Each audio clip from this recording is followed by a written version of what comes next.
Hello YouTube, and welcome to Musing About Music, the show that talks about music past, present, and future. Before we start, please allow me to take care of a few housekeeping things.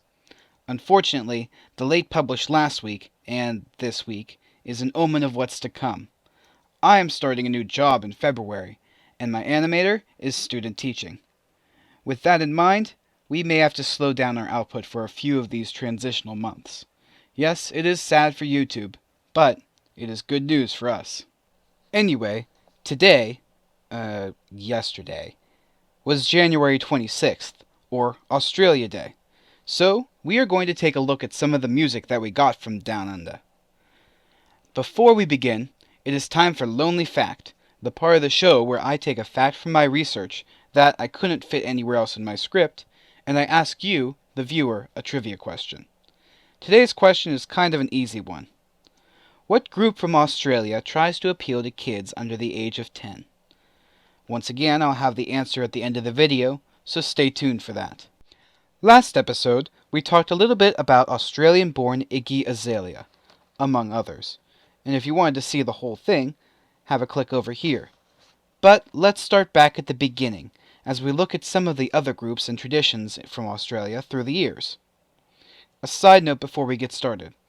I will spend some time talking about the better-known groups, and I will have to gloss over the rest. I mean, great Scott! I only have so much plutonium powering our DeLorean, and I'm not about to wait around for a thunderstorm. Dated references aside, let's get started with indigenous Australian music. This music dates back over 60,000 years, and it has its own contemporary version today. You probably know the didgeridoo. It is the most iconic sounding, and it was originally made from eucalyptus, although modern versions use PVC piping. The other major instrument was clapsticks, which are comparable to claves in that they are meant to be hit against one another.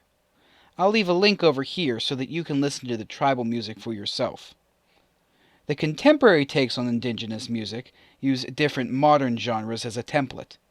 I'll leave a few links for some of my favorites here as well, but I must move on. Folk music in Australia started as most folk traditions do, with the music being passed on from generation to generation orally. This bush music started from convict songs, and it also described the lives of harsher careers. Overall, Australia's folk music is unique in that it was influenced by both Aboriginal music and the music of the European immigrants. There was a revival of folk music that coincides with a similar revival in other parts of the world, and it was led by Red Gum and the Bushwhacker Band. The former are known for their anti-war protest song, I Was Only 19, which hit number 1 nationally. But now I must move on again. The country music of Australia also has developed a unique style. Here I'll mention a song that shares qualities with country and folk music alike, Waltzing Matilda. An Americanized version of the genre came about a bit later, popularized by Slim Dusty. Frank Ifield, however, gained international recognition with I Remember You, landing a top 5 hit in the US. As far as recent performers you probably know, a few of the artists that have achieved success here in America, namely Keith Urban and Olivia Newton-John. As you can see, some of the more international genres have had a bit more recognition overseas. Speaking of which, the rhythm and blues and soul genre also made an impact in Australia. Racism in the time of R&B's start likely led to many cover versions to be done by Australian musicians.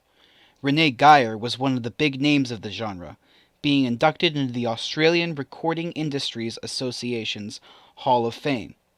Several other artists, such as Daniel Merriweather, Paulini, and Jessica Mauboy, have begun gaining popularity in the past decade, but Cody Simpson has achieved the most international acclaim as an R&B and pop artist.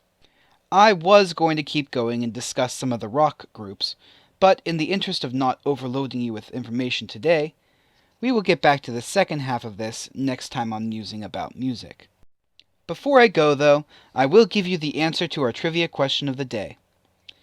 The group from Australia that tries to appeal to kids under the age of 10 is The Wiggles.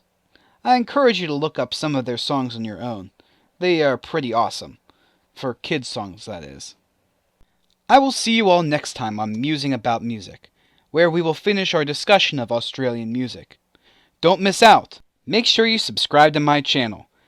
If you enjoyed our first little look through history, make sure you give us a thumbs up and leave a comment as well.